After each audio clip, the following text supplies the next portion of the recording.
Graças à descoberta das aras romanas na Quinta da Torre de Aires, Estácio da Veiga punha em causa uma certeza que durava há séculos: a identificação de Balsa com Tavira.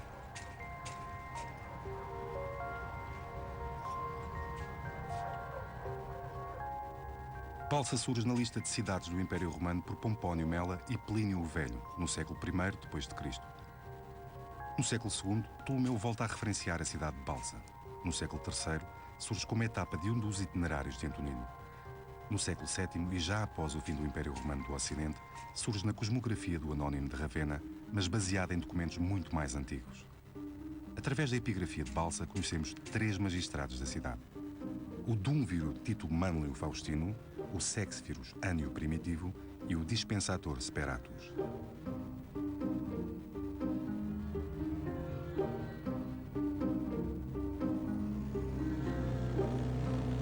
Desde meados do século XIX e graças principalmente à persistência e determinação de Estácio da Veiga, sabemos que Balsa se situava aqui, nestes terrenos ocupados pela Quinta de Torre de Aires, Arroio e Antas. Também conhecemos os nomes de alguns balsenses que durante aproximadamente 4 séculos habitaram e fizeram de Balsa uma cidade que os tempos não conseguem apagar. Lúcius Cássius Sela, Gaius Flávios Relato, Titus Manlius Faustino, Gaius Licínios Bádios, Titus Manlius Marcial, Júlia Marsa Gemina, Ploss Catula, Víbius Lucila, Tatianus Speratus Vegeta, Gaius Saturninus Blócio, Titus Meclónius Cássio são alguns dos 55 balsenses de quem se conhece o nome.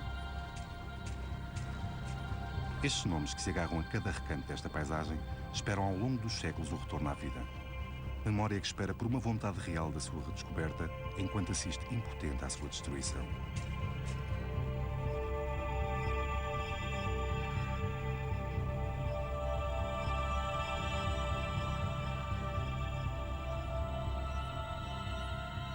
Em 1989, fui exatamente contratada pelo Ministério do Ambiente, que tinha conhecimento da existência de importantes vestígios romanos dentro da área do parque, e fui contratada exatamente para elaborar o processo de classificação, de caracterizar, definir, localizar, enfim, concretizar a balsa no papel, com um estatuto, dar-lhe um estatuto legal de existência. Foi um trabalho muito emocionante,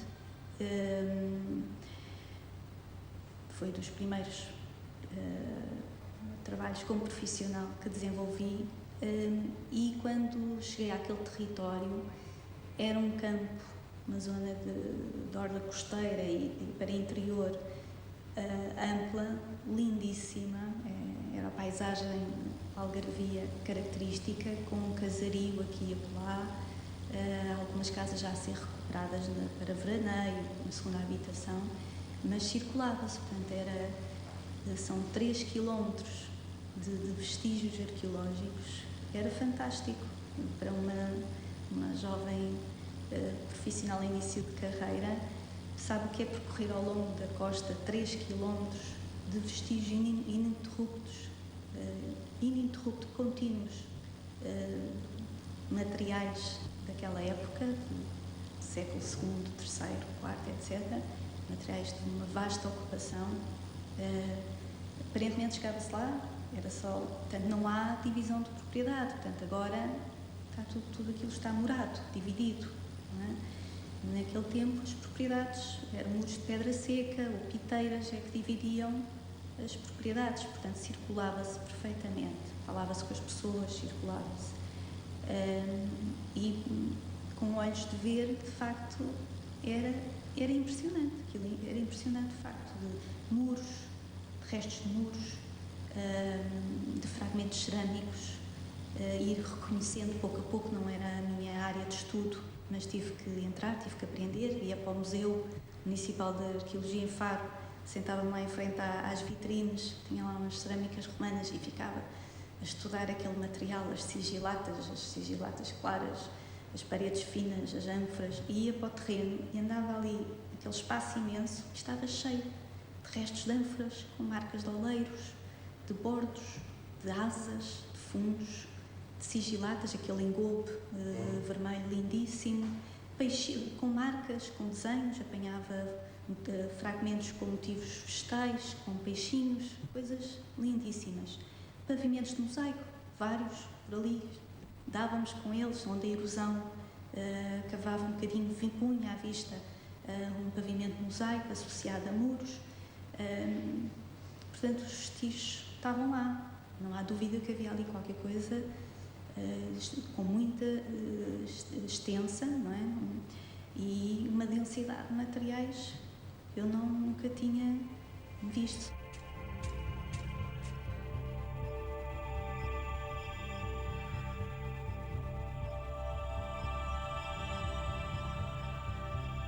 O conjunto de objetos encontrados em Balsa e reunidos no Museu Nacional de Arqueologia revelam o luxo e suntuosidade da sociedade balsense. Este conjunto de peças, na sua grande maioria reunidas por Estácio da Veiga, conseguiu escapar à pilhagem generalizada e inconsciente, motivada pela falta de capacidade demonstrada pelo poder público e pela comunidade científica, fragmentando assim esta informação vital para o conhecimento do nosso passado.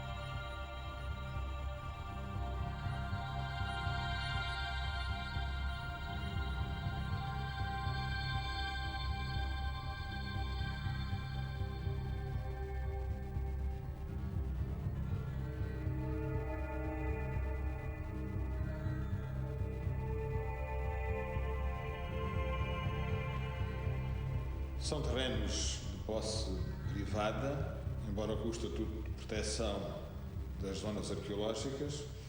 Tratam-se de terrenos agrícolas que estão a ser explorados em condição, digamos que normal.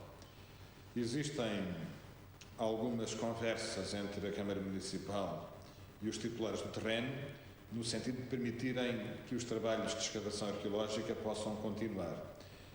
Pode-se admitir no futuro, se for essa a vontade dos titulares, uma hipótese de aquisição para razões de interesse público que são evidentes, mas, de momento, o projeto que os possuidores do terreno têm em mão é fazer agricultura e, eventualmente, uma solução turística para o edifício que existe no cabeço do morro, mas que é uma área muito pequena para qualquer unidade que possa ter viabilidade e significado económico.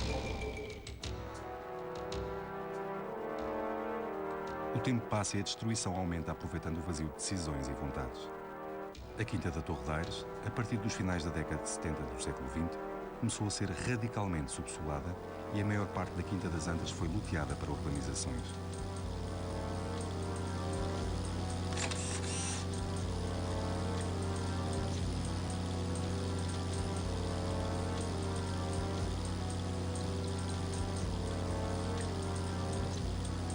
Atualmente, existe ainda uma percentagem, apesar de ínfima, que não foi destruída.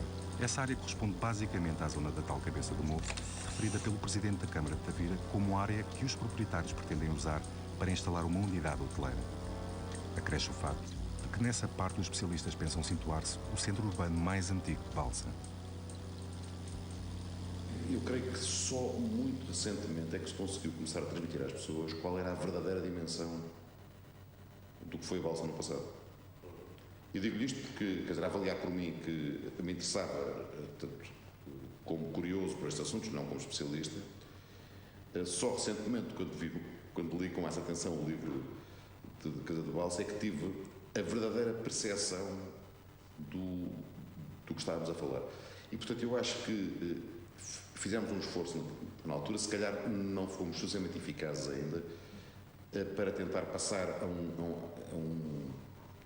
um extrato significativo da opinião pública do que é que estamos a desprezar. Não é? Portanto, dentro destas limitações, temos de ter consciência que, infelizmente, muito foi destruído, mas que Balsa, no período românico, a par da herança que é do período árabe, a par da herança do período dos descobrimentos, a par da preservação de uma arquitetura do século XIX e século XX que já é largamente minoritária, infelizmente. Tudo isto são elementos fundamentais para conservar na região características que a tornem distinta de outras regiões.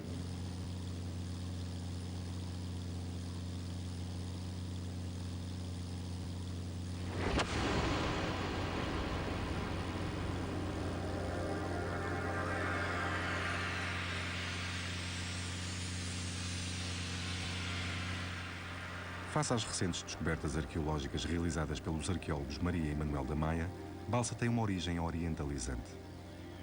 A partir de Canaã, uma faixa costeira no Mediterrâneo Oriental, a atual faixa de Gaza, os cananeus ou fenícios, como os gregos, designavam este povo de marianos, pescadores e mercadores, aproveitando as madeiras do Líbano para a construção naval, fundaram colónias a toda a volta do Mediterrâneo.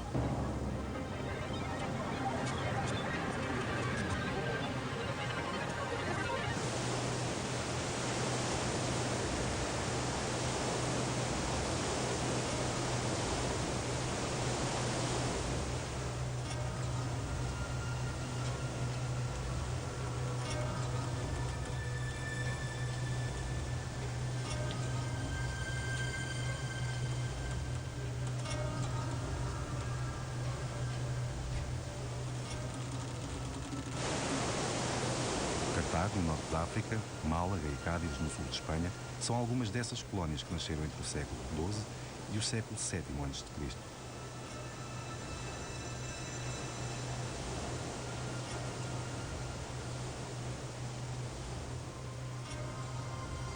A atividade económica mais importante que este povo chegado do Médio Oriente desenvolveu na Península Ibérica foi o comércio, principalmente com os metais. O sudoeste da península era muito rico nestes recursos, como este barco encontrado em Mazarrón, sul de Espanha, recentemente descoberto ainda com carga, lingotes de chumbo que transportava a quando do seu naufrágio. Chumbo, prata, ferro, estanho eram os principais minérios que os cananeus procuravam nesta região.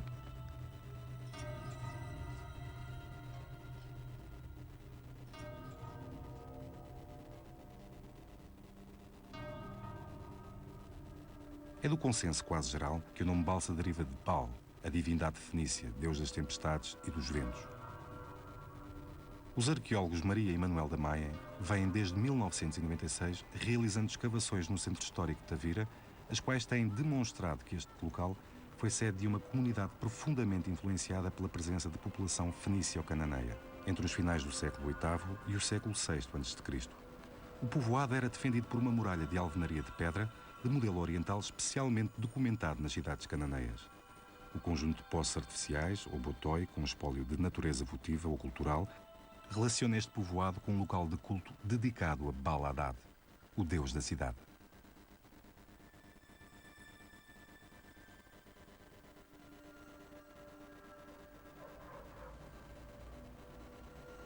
Depois deste período dominado por influências orientais, nova cultura toma lugar, a Tour de Tana, onde referências orientais ainda têm lugar, apesar das diferenças evidentes.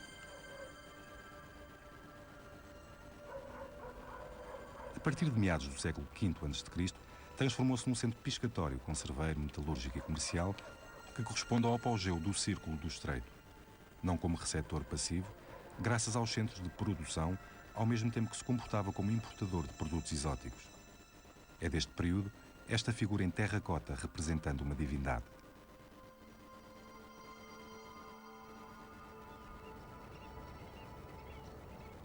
Pensa-se que o primeiro enclave portuário romano, no sítio da Torre de Ares, só tenha sido fundado na sequência da Guerra dos Piratas comandada por Pompeu Magno no ano 67 a.C.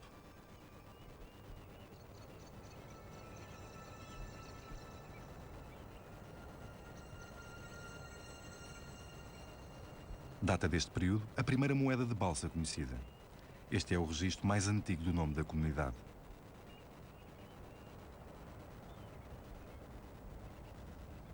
No ano 68 a.C., a pirataria tinha-se transformado num assunto de extrema importância para Roma, pois ameaçava a sua própria existência. Os piratas tinham conseguido interromper o comércio marítimo e as comunicações no Mediterrâneo, provocando o caos e ameaçando o abastecimento de trigo. Pompeu, através de manobras políticas, consegue o comando contra a pirataria e, segundo Floro, iniciou o ataque com preparativos quase sobre-humanos. Para além disso, o seu patronato estendia-se a todas as províncias. 500 barcos, 120 mil soldados de infantaria e 4.000 a 5.000 de cavalaria. 24 delegados de nível pretoriano, 2 questores, 6.000 talentos, requerimentos a reis, chefes, povos e cidades aliadas foram os meios dispostos nas mãos de Pompeu para a guerra contra os piratas.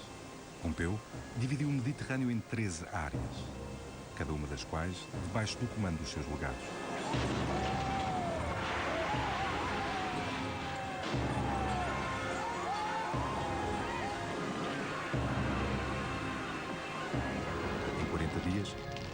ocidental do mar Mediterrâneo ficou limpa de piratas.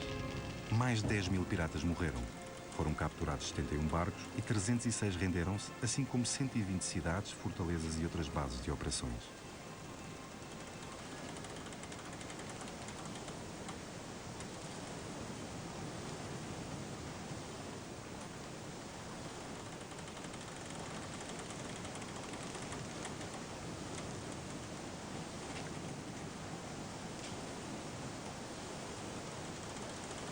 O mar servia como autoestrada dos tempos antigos, mas tinha as suas condicionantes.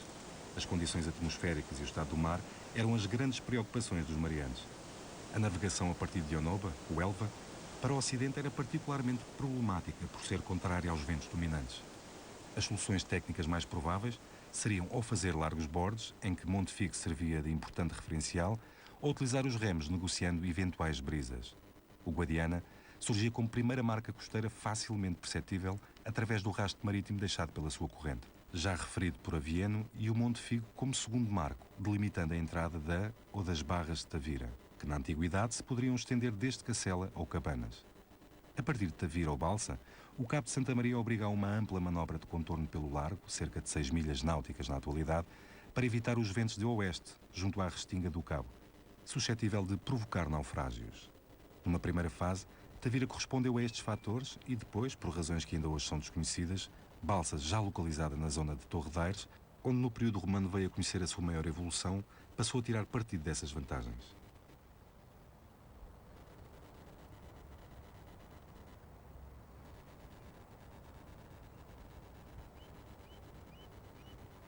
O território em permanente contacto com outros mundos, sempre, através do comércio, a pirataria como outra forma de comércio, da exploração dos recursos naturais, sempre foi uma região muito cobiçada, primeiro, claro, pelos metais preciosos, mas a seguir as pessoas vinham a segunda linha e estabelecia-se, explorava os recursos naturais, não é?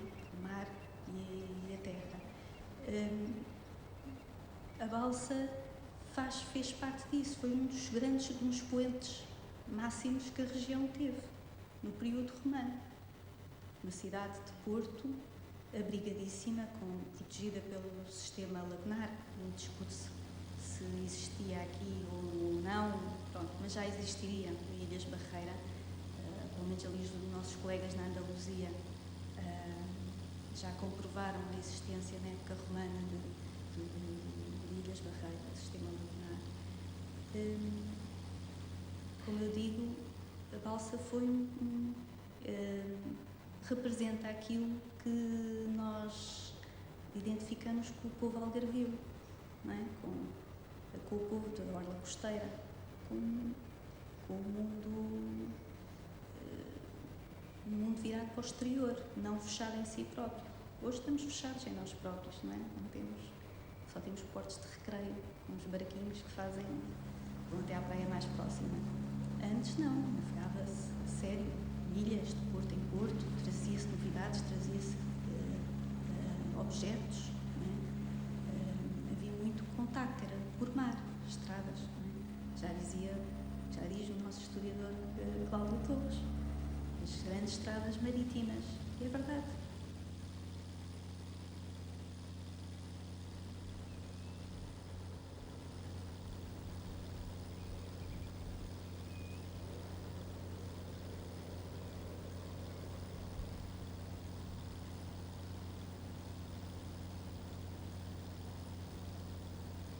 A ligação de Pompeu à Península Ibérica foi longa, o que lhe permitiu estabelecer laços profundos de clientela. Não é de estranhar que César, na sua luta de morte com Pompeu pelo poder, tenha tido a necessidade de combater os partidários do seu adversário na Espanha, mesmo com ele já morto. A Batalha de Munda deu-se a 17 de março do ano 45 a.C. e decorreu nas planícies de Munda, suficientemente perto de Balsa para que esta tenha ignorado o acontecimento.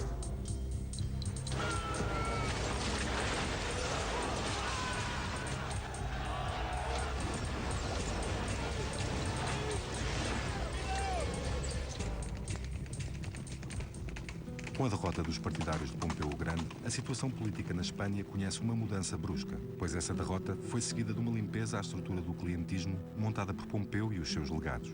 O poder central aperta-se submetendo vontades e independências. Balsa provavelmente é apanhada neste vórtice com consequências negativas para a sua sociedade.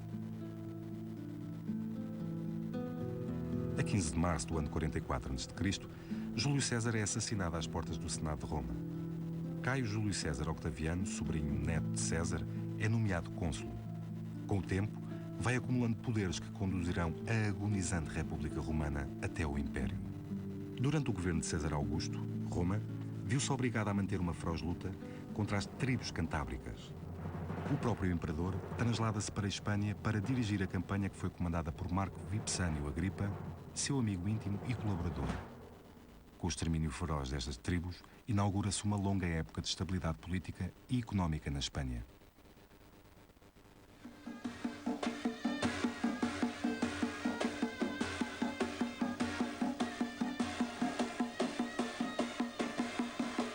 O grande desenvolvimento de Balsa coincide com a anexação da Mauritânia ao Império Romano. Por Mauritânia, entenda-se a atual Argélia Central e Ocidental e o norte de Marrocos. Esta designação vem do grego, que designava os habitantes destas regiões por mouros. Desde a vitória de Roma sobre Cartago, a Mauritânia tornou-se num reino vassalo daquela potência.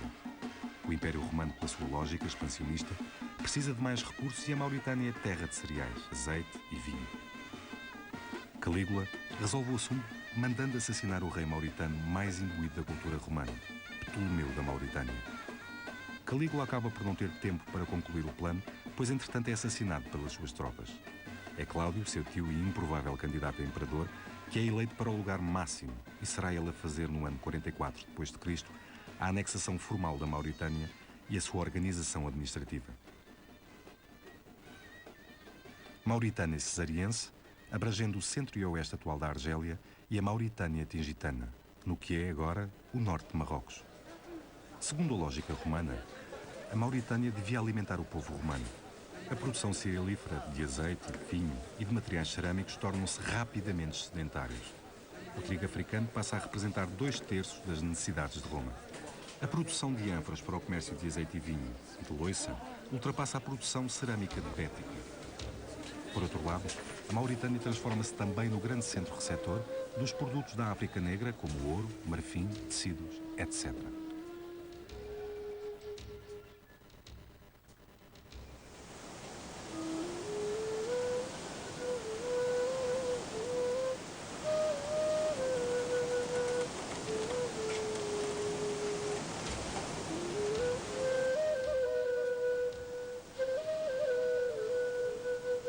Balsa, graças à sua posição estratégica, passa a funcionar como um dos portos de navegação de transporte de produtos de e para a Mauritânia. Estabelece como porto de escala de transporte marítimo com cidades como Lixos, Tingi, Tamursida, Sala, Gadir, Baelo Cláudia e Volubilis.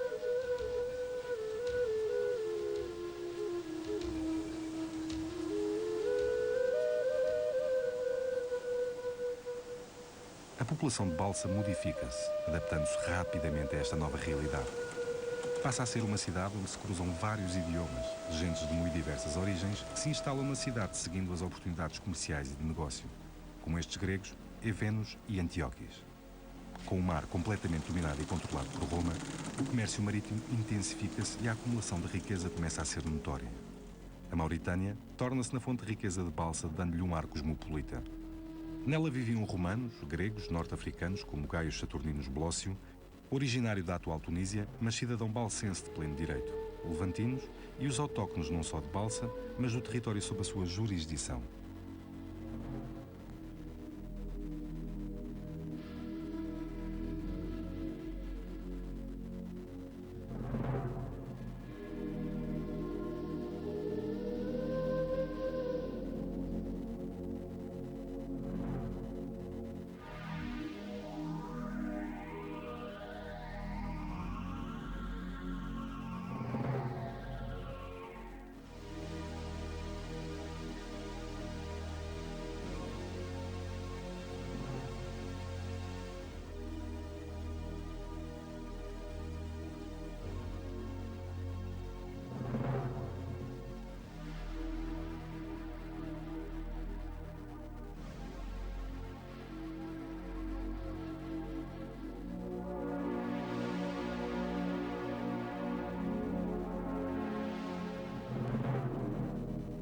balsa não está sozinha, não é? Geria um território, relacionava-se com esse território.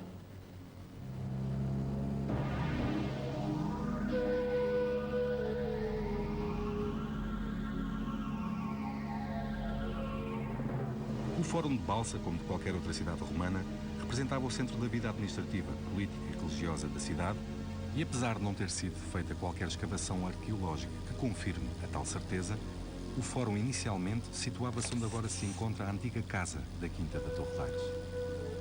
O Fórum da Balsa era constituído pela Acrópole e o Rossio, ou a Praça.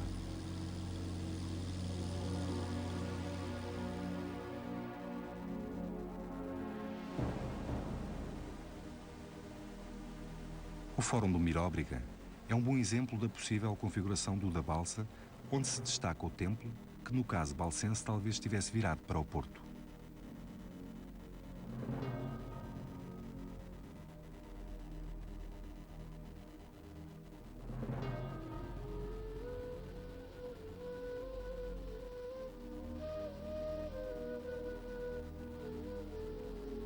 Esta representação de uma divindade feminina proveniente de Balsa tem sido identificada com Ísis ou Fortuna, deusas protetoras da navegação. Em Baelo Cláudia, cidade de cronologia similar à da Balsa, e também ela relacionada com o mesmo tipo de tráfico marítimo, existia no seu fórum um templo dedicado a Ísis, que as escavações arqueológicas revelaram. Ísis é uma deusa de proveniência egípcia introduzida no mundo greco-romano por Alexandre Magno. A grande humanidade da deusa, o seu amor pelo marido e filho e a grande habilidade para as artes mágicas fizeram de Ísis uma das mais amadas divindades.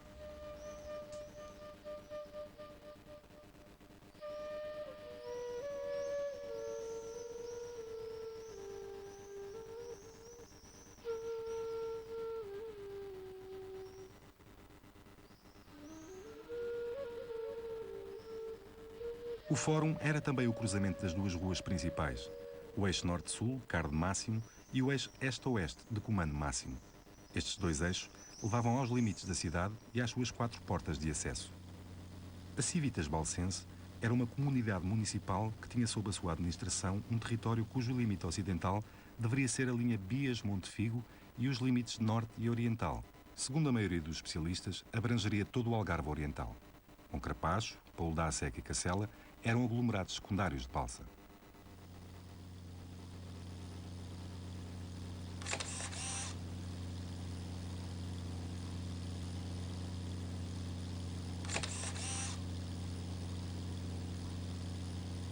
A estrutura característica de Balsa e que lhe deu sentido e sucesso foi o seu porto.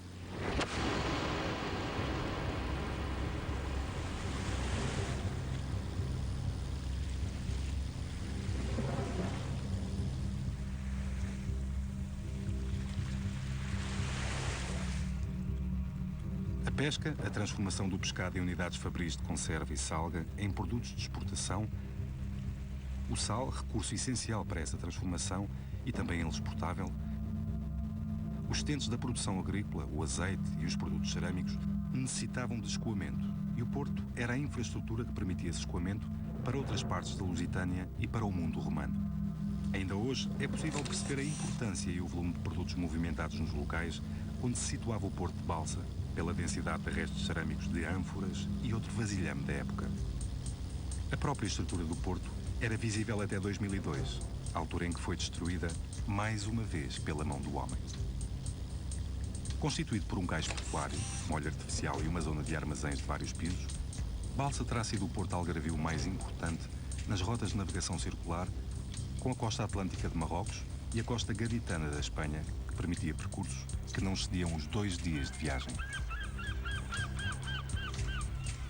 A ânfora era, já muito antes do período romano, a caixa de cartão dos tempos atuais, recipiente utilizado para transportar mercadorias que necessitavam de acondicionamento para longas viagens, como o azeite, os cereais, o vinho, os produtos hortícolas, o peixe em salmoura e o garo, entre outros, tinha produção local. Mas também eram utilizadas ânforas produzidas noutros locais do Mediterrâneo, como bética ou itálica. Geralmente, essa proveniência estava associada à proveniência dos produtos, pois uma parte considerável dessas ânforas eram inutilizadas após o transporte. A possibilidade ou não de reutilização do vasilhame prendia-se com o tipo de produtos transportados. Os portadores tinham a sua marca impressa ou gravada nas ânforas com o objetivo de identificação, pois era natural serem transportadas mercadorias de vários exportadores. Estas marcas são os primeiros logos comerciais de que há conhecimento.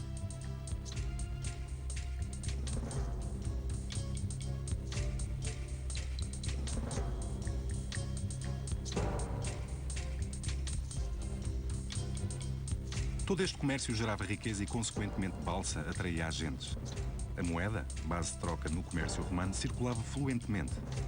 A cidade expandiu e nela podiam encontrar tudo o que de melhor se encontrava no Império e as grandes novidades chamadas tabernas.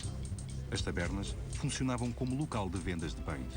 Estas estruturas revolucionaram a economia romana porque foram elas as primeiras unidades de retalho permanente nas cidades romanas. Graças a isso, tiveram um crescimento e uma expansão dentro da economia do Império. Nelas, podia-se adquirir trigo, comida cozinhada, vinho, pão, artigos de joalharia e outros bens. Por sua vez, estas estruturas tiveram um efeito de mola impulsionadora na classe dos libertos, pois era dentro desta classe que estavam os proprietários das tabernas.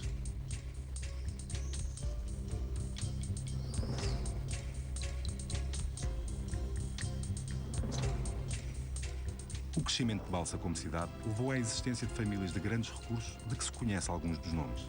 Este busto é um significativo exemplo do bom gosto artístico desses notáveis balsenses e da sua completa integração nos padrões romanos.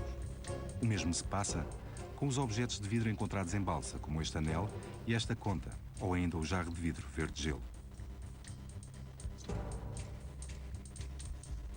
Os jarros deste tipo já se encontravam em Pompeia, pelo que o seu fabrico pode ser anterior a 79 d.C. Também este prato de mesa, que teve uma produção muito limitada entre os anos 70 e 80 d.C., durante a época do Imperador Vespasiano e unicamente na Gália, revela nitidamente o grau de refinamento da sociedade balsense, como as lucernas aqui mostradas, importadas de Itália.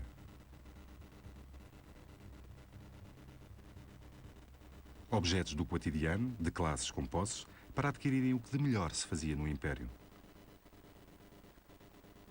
Estes balsenses constituíam a classe dirigente de Balsa, que ao longo de séculos administrou, controlou e posicionou melhor ou pior a cidade no mundo romano.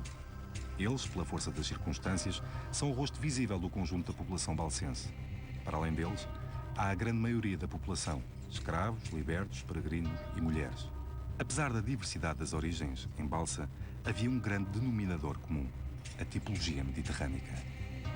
Uma parte significativa da população terá, pois, provindo de outras regiões do Império com maior grau de romanização. E o circo, que em Balsa comprovada que está a sua existência por placas de doação de parte do pódium do mesmo, por dois cidadãos, Caius Licínios Bádios e Lúcius Cássius Sela, é uma característica dessa romanização.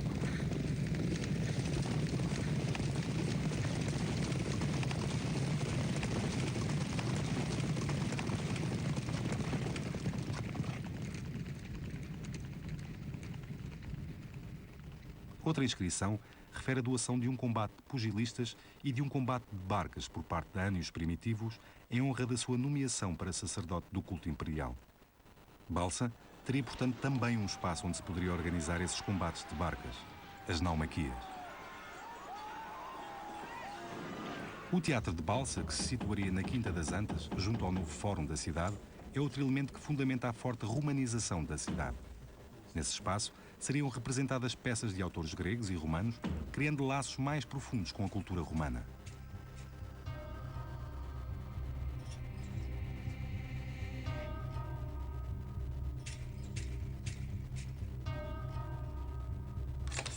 Um dos aspectos mais relevantes do modo de vida romano foi o acesso à água corrente. O facto de se dispor desse bem essencial para fins utilitários, sociais e lúdicos trouxe um enorme prestígio à vida romana. As sofisticadas obras de engenharia hidráulica incluíam barragens, condutas, sifões invertidos, reservatórios, distribuição e despressurização. O consumo público realizava-se através de fontanários públicos. Em Balsa, o aqueduto principal estaria enterrado e era através dele que eram alimentados de água os banhos públicos das termas das Antas. Para além destas termas, Balsa possuía ainda as termas da Torredeira. Os banhos públicos desempenhavam um papel central nos hábitos e na vida social da cidade. Uma entrada dava acesso ao vestiário e, no caso de existirem, às latrinas. Do vestiário, acedia-se à zona dos banhos de água fria. Desta zona, seguia-se para a zona dos banhos tépidos, que tinham um espaço para a limpeza do corpo. Depois destas fases, chegava-se finalmente aos banhos de água quente. Esta zona situava-se sempre perto das fornalhas.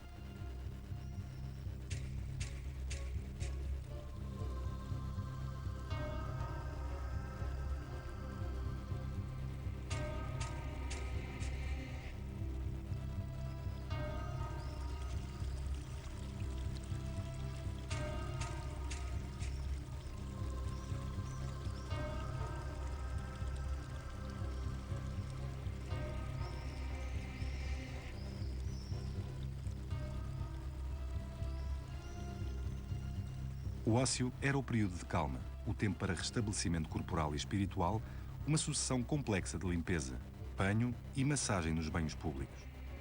A mulher romana e, por consequência, a mulher balcense, apesar de ter o mesmo estatuto que as crianças submetidas ao pater familias, quer seja o pai ou o marido, tinha acesso aos banhos públicos. É quase certo que a mulher balcense frequentasse também os banhos públicos, ou em termas próprias, ou então no mesmo local que os homens, mas em horário diferente.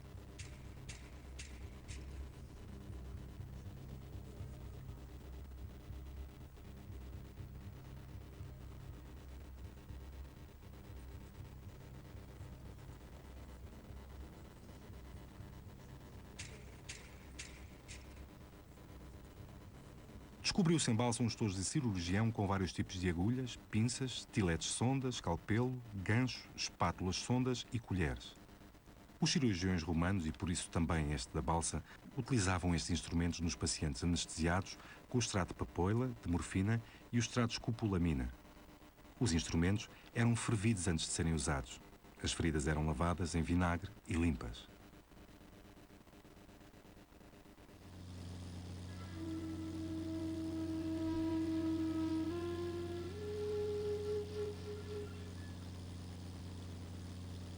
Balsa tinha vários locais para os mortos. Até agora, e do período romano, conhecem-se dois: o da Torre de Aires e do Arroio. Aliás, é destes dois cemitérios que provém a maioria dos objetos pessoais e votivos, lápides, epigrafadas e moedas. Os cemitérios situavam-se junto aos eixos de acesso no exterior da cidade, pois por lei era interdito de enterrar quem quer que seja dentro dos limites da cidade. O estatuto social era, como é agora, um fator importante no procedimento e tipo de rito funerário. Até meados do século III d.C., a incineração era prática comum e os cemitérios eram constituídos por estelas funerárias e um columbário. Os columbaria eram grandes câmaras subterrâneas onde os restos incinerados eram colocados em pequenos nichos cavados nas paredes. Os columbária eram uma maneira pouco onerosa de garantir a passagem para o além, o que permitia a todas as classes da sociedade aceder a esta solução. Depois desta época, o enterro passou a ser a opção mais escolhida graças à adoção de cultos orientais, como o culto de Ísis, que prometiam uma nova vida depois da morte. A morte pode transformar em pó os homens, mas estes tudo fazem para que a sua memória não morra, não seja esquecida, não seja apagada da nossa memória coletiva. E os balcenses eram homens e mulheres que não aceitavam o esquecimento. A invasão dos territórios romanos pelos povos designados de bárbaros por aqueles, após a morte de Teodósio I no final do século IV, vândalos, alanos e suevos entram na Espanha a 409, depois de terem invadido a Gáulia, encontrando aí pouca resistência. Roma sofria saques e já não exercia qualquer controle, tendo o comércio marítimo, a atividade que dava sentido à balsa, desaparecido por tempo indeterminado.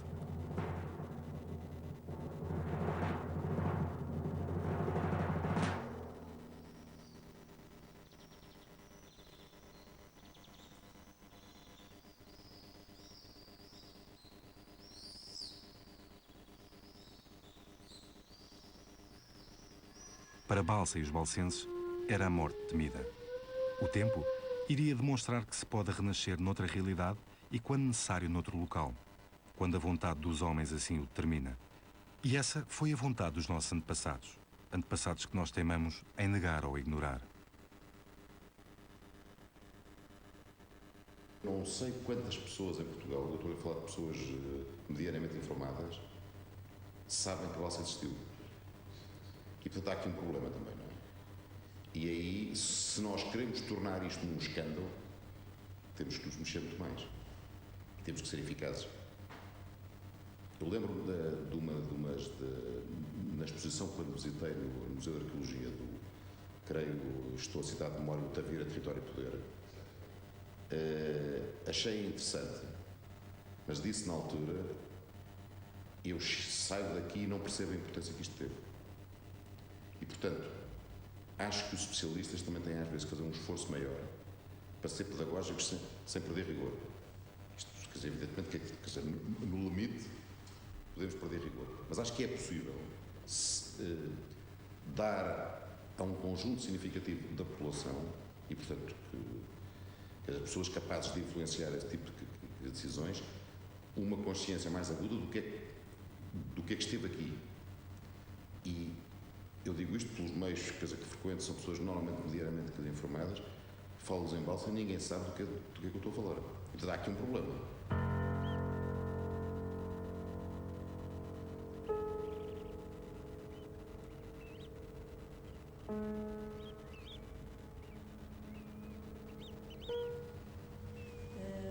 Não temos o meio académico, nunca esteve sequer, veja lá, empenhado em estudar a Balsa. Temos individuais, pessoas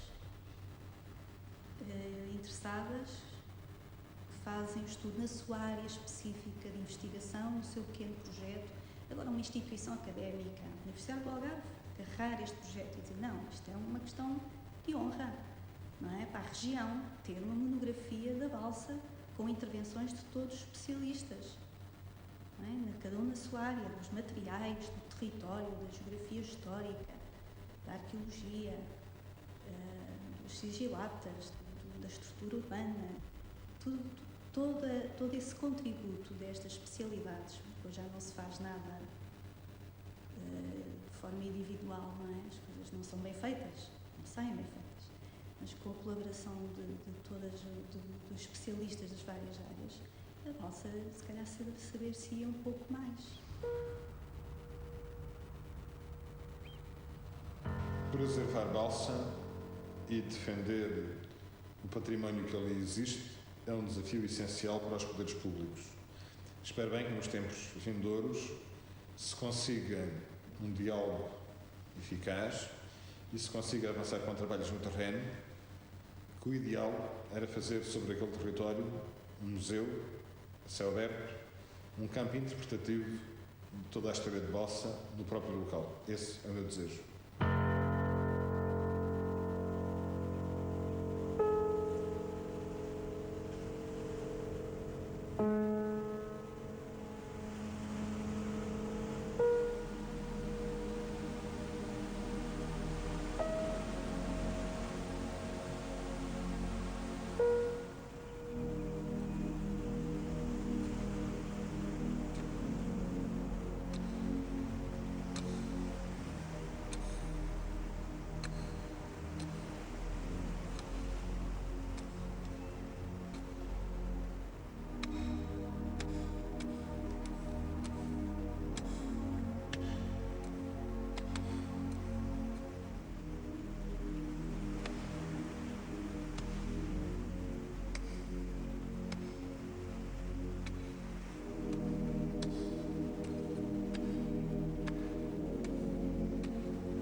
Balsa, apesar do desinteresse, das destruições completamente inconscientes, das pilhagens gratuitas, continua à espera de revelar os conhecimentos essenciais sobre os homens e as mulheres que souberam construir um presente digno de referência e que é o nosso passado. Estácio da Veiga, esse, continua à espera das respostas que ele anteviu, mas que necessitava de confirmar. 143 anos depois, o seu fantasma continua a guardar esta memória que flutua entre o sonho e a realidade.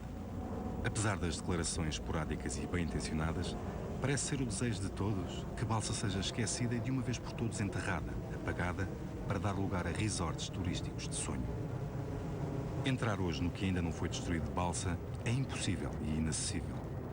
A falta de vontade dos homens transformaram-se em correntes de ferro e guardas que impedem o seu acesso.